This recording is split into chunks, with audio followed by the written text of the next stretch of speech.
જય સોમનાથ, જય ગુજરાત. ફરી એક વખત સ્વાગત છે આપનું એસપી એજ્યુકેશન બ્લોગમાં. આ વિડીયોમાં જોઈશું આપણે વિષય સંચાલકીય હિસાબી પદ્ધતિ, યુનિટ સીમાંત પડતર પદ્ધતિ. અને આ વિડીયોમાં આપણે જોઈશું માલસામાનની અછત હોય તેવા સંજોગોમાં ચાવીરૂપ પરિબળને લગતા દાખલા નંબર 15 અને 16 જોઈશું. દાખલા નંબર 15 એ માલસામાનને લગતો છે, જ્યારે દાખલા નંબર 16 એ માલસામાન અને મજૂરી બંને ચાવીરૂપ પરિબળ આપેલ હોય ત્યારે કેવી રીતે ગણો તે અંગેનો છે.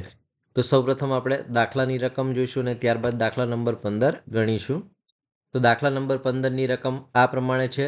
નટુ લિમિટેડ વસ્તુ અ અને વસ્તુ બ ના ઉત્પાદન અંગે નીચે માહિતી આપેલ છે. બંને વસ્તુના એક સરખા પ્રકારનો માલસામાન વપરાય છે, જેમાં વિગત વસ્તુ અ અને વસ્તુ બ આપેલ છે. જેમાં વેચાણ કિંમત વસ્તુ અની 100 રૂપિયા છે, જ્યારે વસ્તુ બની 160 છે. માલસામાન કિલો દીઠ રૂપિયા 7.50 લેખે વસ્તુ અમાં 30 રૂપિયાનો છે, જ્યારે વસ્તુ બમાં 60 રૂપિયાનો છે. પ્રત્યક્ષ મજૂરી કલાક દીઠ રૂપિયા 4 લેખે વસ્તુ અની 20 રૂપિયા છે અને વસ્તુ બની 36 રૂપિયા છે. ચલિત પરોક્ષ ખર્ચા છે એ વસ્તુ અના 10 રૂપિયા છે અને વસ્તુ બના 16 રૂપિયા છે. સ્થિર ખર્ચ રૂપિયા 75,000 છે. એક કાચો માલ ચાવીરૂપ પરિબળ છે તેમ ધારીને ફક્ત 40,000 કિલો કાચો માલ પ્રાપ્ય થઈ શકે તેમ હોય ત્યારે દરેક પ્રકારની કેટલી વસ્તુનું ઉત્પાદન કરવું જોઈએ. દરેક વસ્તુનું મહત્તમ વેચાણ એટલે કે ઉત્પાદન રૂપિયા 8,000 એકમનું થઈ શકે છે. એટલે કે વસ્તુ અના પણ 8,000 એકમનું ઉત્પાદન થાય અને વસ્તુ બના પણ 8,000નું એકમ થાય છે. તો આ દાખલો આપણે ગણીશું. તો દાખલામાં આપણે જોઈએ છીએ કે કિલો દીઠ માલ સામાન આપ્યો છે, પણ કેટલા કિલો એક એકમમાં વપરાય છે એ આપેલ નથી. તો સૌપ્રથમ જેમ આપણે દાખલો ગણીએ છીએ તેમ જ ગણવાનો છે. ફાળાની ગણતરી કરવાની છે અને ત્યારબાદ કિલો દીઠ કેટલો કિલો માલ વપરાય છે એ શોધવાનું છે. તો સૌપ્રથમ આપણે ગણતરી કરીશું ફાળાની. તો એકમ દીઠ ફાળો દર્શાવતું પત્રક, વિગત વસ્તુ અ અને વસ્તુ બ. વિગતમાં લખીશું એકમ દીઠ વેચાણ કિંમત, જેને એસ વડે દર્શાવીશું. દાખલામાં અનુક્રમે 100 અને 160 આપી છે, તો આપણે દર્શાવીશું વસ્તુ અમાં 100 રૂપિયા અને વસ્તુ બમાં 160. ચલિત ખર્ચામાં આપણને માલસામાન આપ્યો છે વસ્તુ અનો 30 રૂપિયા અને વસ્તુ બનો 60 રૂપિયા. પ્રત્યક્ષ મજૂરી કલાક દીઠ રૂપિયા 4 લેખે આપેલી છે. વસ્તુ અની 20 રૂપિયા અને વસ્તુ બીની 36 રૂપિયા. ત્યારબાદ આપણને ચલિત પરોક્ષ ખર્ચા પણ દાખલામાં આપ્યા છે, અનુક્રમે 10 રૂપિયા અને 16 રૂપિયા. ચલિત પરોક્ષ ખર્ચા 10 રૂપિયા અને 16 રૂપિયા. ચલિત ખર્ચનો સરવાળો કરીશું તો 30 વત્તા 20 એટલે 50 ને 50 વત્તા 10 એટલે મળશે 60 રૂપિયા વસ્તુ અના. અને વસ્તુ બનો ચલિત ખર્ચનો સરવાળો કરીશું તો 60 વત્તા 36 એટલે 96, 96 વત્તા 16 એટલે મળશે 112. હવે આપણે ફાળો શોધવાનો છે. ફાળોનું સૂત્ર છે વેચાણ કિંમત માઇનસ ચલિત ખર્ચ, એટલે કે એસ માઇનસ વી. 100 માઇનસ 60 કરીશું તો વસ્તુ અનો ફાળો રૂપિયા 40 મળશે, જ્યારે વસ્તુ બનો મળશે રૂપિયા 48. હવે આપણે દાખલામાં જોઈએ છે કે કાચો માલ છે એ ચાવીરૂપ પરિબળ છે, પરંતુ દાખલામાં આપણે એક એકમમાં કેટલા કિલો માલ વપરાય છે એ આપેલ નથી, તો એ આપણે શોધવાનું છે.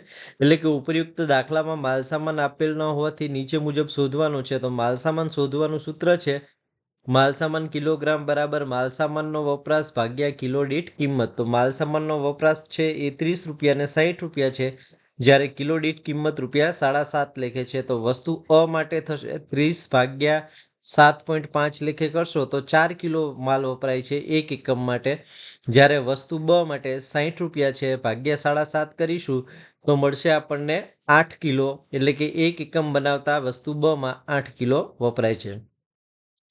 તેવી જ રીતે આપણે દાખલામાં મજૂરના કામદાર કલાકો આપેલ નથી, તો કામદાર કલાકો પણ ગણી શકીએ. તો કામદાર કલાકો બરાબર પ્રત્યક્ષ મજૂરી ભાગ્યા કલાક દીઠ મજૂરી. તો પ્રત્યક્ષ મજૂરી આપણને આપી છે 20 રૂપિયા ભાગ્યા 4 કરીશું તો વસ્તુ એમના કલાક મળશે 5, એટલે કે એક એકમ તૈયાર કરતા 5 કલાક લાગે છે. એવી રીતે વસ્તુ બના શોધવા હોય તો 36 ભાગ્યા 4 કરીશું તો મળશે આપણને 9 કલાક. તો દાખલામાં આપણે સૌપ્રથમ એકમ દીઠ ફાળો શોધ્યો. ફાળા બાદ આપણને ખૂટતી વિગત તરીકે કાચો માલ એ ચાવીરૂપ પરિબળ છે તેવા સંજોગોમાં આપણે કિલો દીઠ માલ સામાન શોધ્યો છે, એટલે કે 4 કિલો એ એક એકમ વસ્તુ અનો બને છે, જ્યારે વસ્તુ બ માટે 8 કિલો એ એક એકમ બને છે.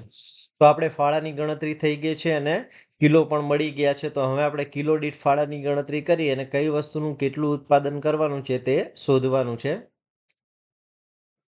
તો આગળ જઈશું તો કાચો માલ ચાવીરૂપ પરિબળ છે તેમ ધારીને ફક્ત 40,000 કિલો જ માલ પ્રાપ્ત થઈ શકે તેમ હોય ત્યારે દરેક પ્રકારની કેટલી વસ્તુનું ઉત્પાદન કરવું જોઈએ એ આપણને જવાબ માગ્યો છે. એટલે કે આપણી પાસે 40 કિલોગ્રામ જ માલ છે. હવે દાખલામાં કાચો માલ ચાવીરૂપ પરિબળ હોય ત્યારે સૌપ્રથમ આપણે કિલો દીઠ ફાળાની ગણતરી કરવાની છે, જે આપણે કરી છે. તો કિલો દીઠ ફાળો બરાબર એકમ દીઠ ફાળો ભાગ્યા કિલોગ્રામ. તો એકમ દીઠ ફાળો કેટલો આવ્યો છે? તો કે વસ્તુ A નો 40 ભાગ્યા કામદાર કલાક કેટલા હતા? તો કે 4. તો 40 ભાગ્યા 4 કરીશું તો આપણને મળશે 10 રૂપિયા. અને વસ્તુ બ નો ફાળો 48 ભાગ્યા 8 કરીશું તો મળશે આપણને 6 રૂપિયા. આગળની ગણતરીમાં આપણે કિલોગ્રામ શોધેલા છે. વસ્તુ અ ના 4 કિલોગ્રામ છે અને વસ્તુ બ ના 8 કિલોગ્રામ છે. તો અહીંયા આપણે જોઈ શકીએ છીએ કે વસ્તુ અ નો ફાળો વધુ છે જ્યારે વસ્તુ બ નો ફાળો ઓછો છે. માટે આપણે ઉપરયુક્ત ફાળાની ગણતરી પરથી જણાઈ આવે છે કે વસ્તુ અ નો ફાળો વધુ હોવાથી વસ્તુ અ ના પૂરેપૂરા એકમનું ઉત્પાદન કરવું પડશે અને બાકીના વધતા કિલોગ્રામ માલસામાનમાંથી વસ્તુ બ નું ઉત્પાદન કરવું પડશે. જ્યાં કુલ કાચો માલસામાન બરાબર થશે 40 કિલોગ્રામ, જે દાખલામાં આપણને આપ્યું છે. એમાંથી આપણે દાખલામાં કીધું છે કે દરેક વસ્તુનું વધુમાં વધુ 8,000 એકમનું ઉત્પાદન થશે. તો વસ્તુઓના 8,000 એકમનું ઉત્પાદન થાય તો 8,000 ગુણ્યા 4 કિલો કરીશું તો વસ્તુ અ માટે 32,000 કિલોગ્રામ વપરાઈ જશે. તો બાકીના કિલોગ્રામ કેટલા રહ્યા? તો કે 8,000 કિલોગ્રામ છે એ વસ્તુ બ માટે વપરાશે. તો અહીંયા આપણે જોઈ શકીએ છીએ કે વસ્તુ બ ના 8,000 કિલોગ્રામ માલસામાન થશે તો વસ્તુ બ ના કેટલા એકમનું ઉત્પાદન કરવું પડશે? તો કે 8 કિલોએ 1 એકમનું ઉત્પાદન થાય છે. તો 8,000 કિલોગ્રામે કેટલા? તો 8,000 ગુણ્યા 1 ભાગ્યા 8 કરીશું તો આપણને મળશે વસ્તુ બ નું ઉત્પાદન 1,000 કિલો. એટલે કે વસ્તુ અ નું 8,000 પૂરેપૂરા એકમનું ઉત્પાદન થશે અને વસ્તુ બ ના 1,000 કિલોગ્રામનું ઉત્પાદન થશે. એટલે કે વસ્તુ બ ના 7,000 કિલોગ્રામનું ઓછું ઉત્પાદન થશે. તો આ દાખલો પણ જેમ મજૂરી ચાવીરૂપ પરિબળ આપ્યું હોય એવી રીતે ગણ્યું હોય એવી રીતે અહીંયા માલસામાન ચાવીરૂપ પરિબળ હોય તેવી જ રીતે ગણવાનો છે. તો આ થયો દાખલા નંબર 15 નો જવાબ. આમ વસ્તુ અ ના 8,000 એકમ અને વસ્તુ બ ના 1,000 એકમનું ઉત્પાદન કરવામાં આવશે. હવે જઈશું આપણે આગળના દાખલામાં, દાખલા નંબર 16માં. તો દાખલા નંબર 16 સૌપ્રથમ આપણે રકમ જોઈશું અને ત્યારબાદ તેની ગણતરી કરીશું. તો દાખલા નંબર 16ની રકમ આ પ્રમાણે છે. વસ્તુ અ અને વસ્તુ બ ના ઉત્પાદન અંગે નીચેની માહિતી આપેલ છે. બંને વસ્તુના એક સરખા પ્રકારનો માલસામાન વપરાય છે. જેમાં વિગત વસ્તુ અ અને વસ્તુ બ આપેલ છે. જેમાં વેચાણ કિંમત અનુક્રમે 500 અને 940 છે. માલસામાનમાં કિલો દીઠ ₹7.5 લેખે વસ્તુઓમાં 150 રૂપિયા અને વસ્તુ બ ની 300 રૂપિયાની વપરાય છે માલસામાન. પ્રત્યક્ષ મજૂરી કલાક દીઠ ₹10 લેખે વસ્તુ અ માં 100 રૂપિયા છે અને વસ્તુ બ માં 200 રૂપિયા છે. ચલિત પરોક્ષ ખર્ચા છે એ વસ્તુ અ ના 50 છે અને વસ્તુ બ ના 80 છે. દાખલામાં સ્થિર ખર્ચ ₹4 લાખ આપેલ છે અને આપણે બે જવાબ આ દાખલામાં ગણવાનો છે. પહેલો જવાબ ગણવાનો છે કાચો માલ ચાવીરૂપ પરિબળ છે તેમ ધારીને ફક્ત 16,000 કિલો જ કાચો માલ પ્રાપ્ત થઈ શકે તેમ હોય ત્યારે દરેક પ્રકારની કેટલી વસ્તુનું ઉત્પાદન કરવું જોઈએ. ત્યારબાદ આપણને બીજો જવાબ શોધવાનું કીધું છે. પ્રાપ્ય કલાકો ચાવીરૂપ પરિબળ છે તેમ ધારીને 90,000 કલાકો પ્રાપ્ય થઈ શકે તેમ હોય ત્યારે દરેક પ્રકારની વસ્તુનું કેટલું ઉત્પાદન કરવું જોઈએ. આમ દરેક વસ્તુનું મહત્તમ વેચાણ છે એ 5,000 એકમનું થઈ શકે. એટલે વસ્તુ અના પણ 5,000 એકમનું ઉત્પાદન કરવાનું છે અને વસ્તુ બના પણ 5,000 એકમનું ઉત્પાદન કરવાનું છે. તો આ દાખલામાં આપણે જોઈ શકીએ છીએ કે બંને સંજોગોમાં આપણે ચાવીરૂપ પરિબળ તરીકે માલસામાન હોય ત્યારે ગણતરી કરવાની છે કઈ વસ્તુનું કેટલું ઉત્પાદન કરવું જોઈએ, અને જ્યારે કામદાર કલાકો ચાવીરૂપ પરિબળ હોય ત્યારે કઈ વસ્તુનું કેટલું ઉત્પાદન કરવું જોઈએ. તો આપણે બંને જવાબો શોધીશું. તો બંને જવાબો શોધતા પહેલા મિત્રો સૌપ્રથમ આપણે ફાળાની ગણતરી કરવાની છે. એકમ દીઠ ફાળો શોધાઈ જાય ત્યારબાદ માલસામાન માટે કિલો દીઠ ફાળો શોધવાનો છે અને મજૂરો માટે કામદાર કલાક દીઠ ફાળો શોધવાનો છે. અને જેનો ફાળો વધુ આવે એનું વધુ ઉત્પાદન કરવાનું છે અને જેનો ફાળો ઓછો આવે એને બાકી વધતા કિલોગ્રામમાંથી અથવા તો બાકી વધતા કલાકોમાંથી ઉત્પાદન કરવાનું છે. તો અહીંયા આપણે ખાસ યાદ રાખી લઈશું કે મહત્તમ બંને વસ્તુનું દરેક વસ્તુનું 5,000 એકમનું ઉત્પાદન કરવાનું છે. તો સૌપ્રથમ આપણે એકમ દીઠ ફાળાની ગણતરી કરીશું અને દાખલામાં આપણને કેટલા કિલો માલ વપરાય છે એ નથી આપેલ તો એની ગણતરી કરીશું અને કેટલા કલાકો છે એની ગણતરી કરીશું. તો સૌપ્રથમ આપણે એકમ દીઠ ફાળાની ગણતરી કરીએ તો ફાળો દર્શાવતું પત્રક તૈયાર કરવાનું છે વિગત, વસ્તુ અ અને વસ્તુ બ, જેમાં એકમ દીઠ વેચાણ કિંમત આપણને દાખલામાં આપી છે વસ્તુ અ ની 500 અને વસ્તુ બ ની 940. ત્યારબાદ ચલિત ખર્ચમાં પ્રત્યેક માલ સામાન વસ્તુ અ નો 150 અને વસ્તુ બ નો 300 આપેલ છે, આપણે રકમમાં સ્પષ્ટ જોઈ શકીએ છીએ. ત્યારબાદ પ્રત્યેક મજૂરી છે એ વસ્તુ અ ની 100 રૂપિયા અને વસ્તુ બ ની 200 રૂપિયા આપેલ છે, અને ચલિત પરોક્ષ ખર્ચા છે એ વસ્તુ અ ના 50 અને વસ્તુ બ ના 80 આપ્યા છે. હવે ચલિત ખર્ચનો સરવાળો કરીશું તો મળશે કુલ ચલિત ખર્ચ 100 વત્તા 100 એટલે 250, 250 વત્તા 50 એટલે 300. હવે વસ્તુ બ નો ચલિત ખર્ચનો સરવાળો કરીશું તો 300 વત્તા 200 એટલે 500, 500 વત્તા 80 એટલે મળશે 580. હવે આપણે ફાળો શોધવાનો છે. ફાળો એટલે કોન્ટ્રીબ્યુશન, જેમાં વેચાણ કિંમતમાંથી ચલિત ખર્ચ બાદ કરવાનો છે. તો વેચાણ કિંમત 500 છે અને ચલિત ખર્ચ 300 છે, તો વસ્તુ અ નો ફાળો મળશે રૂપિયા 200. વસ્તુ બ નો ફાળો શોધીએ તો વસ્તુ બ ની વેચાણ કિંમત 940 છે, એમાંથી બાદ કરીશું 580 તો મળશે આપણને વસ્તુ બ નો ફાળો 360. હવે આપણે દાખલામાં સ્પષ્ટ જોઈ શકીએ છીએ કે આપણે બે સંજોગોમાં આ દાખલો ગણવાનો છે. એક તો કાચો માલ સામાન ચાવીરૂપ પરિબળ હોય ત્યારે, અને બીજું કામદાર કલાકો ચાવીરૂપ પરિબળ હોય ત્યારે. તો કાચા માલ માટે આપણે કિલો દીઠ કેટલા માલ સામાન વપરાય છે એ શોધવાનું છે, અને કામદાર કલાક ચાવીરૂપ પરિબળ હોય ત્યારે આપણે 1 કલાકમાં એક એકમ માટે કેટલા કલાક વપરાય છે એ શોધવાનું છે. તો દાખલામાં આપણને માલ સામગ્રી કિલોગ્રામમાં આપેલ ન હોવાથી સૌપ્રથમ માલ સામગ્રી શોધવાની છે. તો માલ સામાન કિલોગ્રામ બરાબર માલ સામાનનો વપરાશ ભાગ્યા કિલો દીઠ કિંમત. તો માલ સામાનનો વપરાશ છે એ 150 રૂપિયા છે, જ્યારે કિલો દીઠ કિંમત કેટલી છે વસ્તુઓ માટે તો 150, 75. તો 150 ભાગ્યા 75 કરીશું તો માલ સામાન જે એ 2 કિલો મળશે વસ્તુ અ માટે. એવી જ રીતે વસ્તુ બ માટે 300 ભાગ્યા 75 કરવાના છે, તો 300 ભાગ્યા 75 કરીશું તો 4 કિલો આવશે. હવે આપણે વસ્તુ દરેક દાખલામાં કામદાર કલાકો આપેલ ન હોવાથી કામદાર કલાકો પણ આપણે શોધવાના છે. તો વસ્તુ અમાં 100 ભાગ્યા 10 કરીશું તો મળશે આપણને 10 કલાક, એટલે કે વસ્તુ અના કામદાર કલાક 10 છે, એટલે એક એકમ ઉત્પાદન કરતા 10 કલાક લાગે છે, અને વસ્તુ બ માટે એ 200 ભાગ્યા 10 એટલે મળશે આપણને 20 કલાક. તો આમ આપણને બંને ગણતરીમાં મળી ગઈ છે. આ બંને ગણતરીઓ આપણે યાદ રાખવાની છે અને જરૂર જણાય ત્યાં ઉપયોગમાં લેવાની છે. એટલે કે કાચો માલ ચાવીરૂપ પરિબળ હોય ત્યારે આપણે 2 કિલો અને 4 કિલો ધ્યાનમાં લેવાના છે, અને જ્યારે કામદાર કલાકો ચાવીરૂપ પરિબળ હોય ત્યારે તમારે 10 કલાક અને 20 કલાક છે એ કલાક દીઠ ફાળો શોધતી વખતે ગણતરીમાં ધ્યાનમાં લેવાના છે. તો સૌપ્રથમ આપણે જવાબ નંબર 1 શોધીશું અને ત્યારબાદ જવાબ નંબર 2 શોધીશું. તો જવાબ નંબર 1 છે આપણો કાચો માલ ચાવીરૂપ પરિબળ છે તેમ ધારીને ફક્ત 16,000 કિલો જ કાચો માલ પ્રાપ્ત થઈ શકે તેમ હોય ત્યારે દરેક પ્રકારની કેટલી વસ્તુનું ઉત્પાદન કરવું જોઈએ. તો સૌપ્રથમ આપણે કાચો માલ ચાવીરૂપ પરિબળ હોય ત્યારે કિલો દીઠ ફાળાની ગણતરી કરવાની છે, અને કિલો દીઠ ફાળો શોધવો હોય તો કિલો દીઠ ફાળો બરાબર એકમ દીઠ ફાળો ભાગ્યા કિલોગ્રામ. તો એકમ દીઠ ફાળો છે એ આપણો 200 છે, અને આગળની ગણતરીમાં આપણે કિલો શોધ્યા 2, તો 200 ભાગ્યા 2 કરશું તો વસ્તુ અ નો કિલો દીઠ ફાળો મળશે 100, જ્યારે વસ્તુ બ નો 360 ભાગ્યા 4 કરીશું તો કિલો દીઠ ફાળો મળશે 90. તો અહીં આપણે સ્પષ્ટ જોઈ શકીએ છીએ કે વસ્તુ અનો કિલો દીઠ ફાળો વધુ છે, માટે વસ્તુ અના બધા એકમનું ઉત્પાદન કરવાનું છે, અને બાકી વધતા કલાકો કિલોગ્રામમાંથી આપણે વસ્તુ બના એકમનું ઉત્પાદન કરવાનું છે.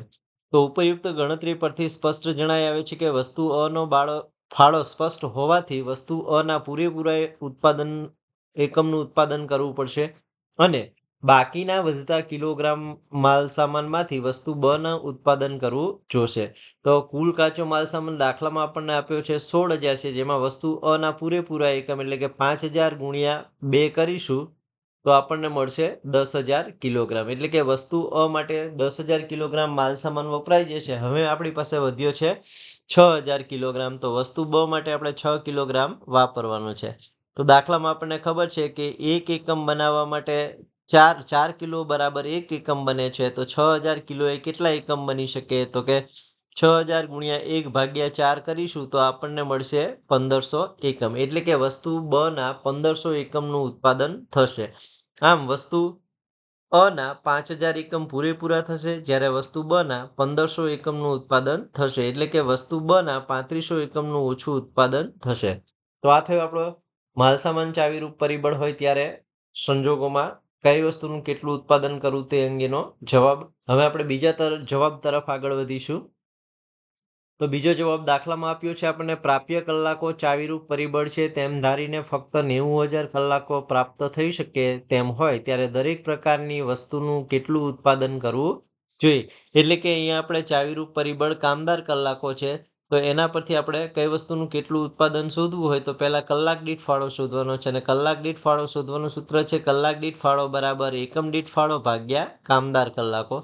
તો એકમ દીઠ ફાળો અનુક્રમે 200 અને 360 આવ્યો છે, તો વસ્તુ એ માટે 200 ભાગ્યા 10 કરીશું તો 10 રૂપિયા મળશે, અને વસ્તુ બ નો 360 ભાગ્યા 20 કરીશું તો 18 મળશે.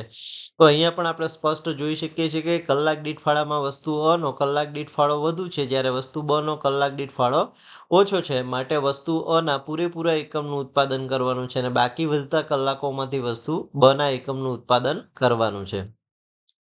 એટલે કે ઉપરની ગણતરી પરથી સ્પષ્ટ જણાઈ આવે છે કે વસ્તુ અ નો કલાક દીઠ ફાળો ₹20 છે, જ્યારે વસ્તુ બ નો કલાક દીઠ ફાળો ₹18 છે. તેથી વસ્તુ અ ના પૂરેપૂરા એકમનું ઉત્પાદન કરવામાં આવશે, અને બાકી વધતા કલાકોમાંથી વસ્તુ બ નું ઉત્પાદન કરવામાં આવશે.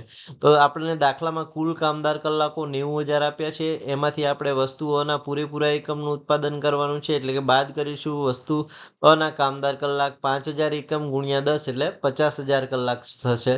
તો બાકીના 40,000 કલાક કોની માટે વપરાશે તો કે વસ્તુ બ ના કામદાર કલાક માટે વપરાશે. તો વસ્તુ બ ના કામદાર કલાક માટે વપરાય હોય તો 20 કલાકે કેટલા એકમનું ઉત્પાદન થાય છે તો કે 1 એકમનું. તો 40,000 કલાકે કેટલું ઉત્પાદન થાય તો કે 40,000 ગુણ્યા 1 ભાગ્યા 20. 40,000 ગુણ્યા 1 ભાગ્યા 20 કરી સાદું રૂપ આપીશું તો મળશે આપણને 2,000 એકમનું ઉત્પાદન. આમ વસ્તુ અ ના 5,000 પૂરેપૂરા એકમનું ઉત્પાદન થશે, જ્યારે વસ્તુ બ ના 2,000 એકમનું ઉત્પાદન થશે. એટલે કે વસ્તુ બ ના 3,000 એકમનું ઓછું ઉત્પાદન થશે. તો આ થયો મજૂરી ચાવીરૂપ પરિબળ હોય તે સંજોગોમાં દાખલો. તો પરીક્ષામાં આપણને બંને પ્રકારના દાખલાઓ પૂછાઈ શકે, એટલે કે કામદાર કલાક ચાવીરૂપ પરિબળ હોય અને મજૂરી કામદાર કલાક અને માલસામાન બંને ચાવીરૂપ પરિબળ હોય ત્યારે દાખલો આવી રીતે ગણવો. જો વિડીયો ગમ્યો હોય તો વિડીયોને લાઇક કરો, લિંકને મિત્રો સાથે શેર કરો. ચેનલમાં નવા હોય અને ચેનલને હજુ સુધી સબસ્ક્રાઇબ નથી કરી તો ચેનલ સબસ્ક્રાઇબ કરો. જય સોમનાથ, જય ગુજરાત. Thank you. આવો જ કયો વિડીયો દાખલાનો ઉકેલ મેળવવા માંગો છો એ આપ કમેન્ટ બોક્સમાં લખીને જણાવી શકો છો, અથવા તો આ વિડીયોને વધુ સારી રીતે કેવી રીતે પ્રેઝન્ટ કરી શકાય તેના સૂચન પણ આપ આપી શકો છો. આ દાખલાની રકમ છે એ તમને ડિસ્ક્રિપ્શન બોક્સમાં પણ મળી જશે. તો ડિસ્ક્રિપ્શન બોક્સમાંથી દાખલાની રકમ જોતું જવું અને દાખલાનો જવાબ ગણતું જવું.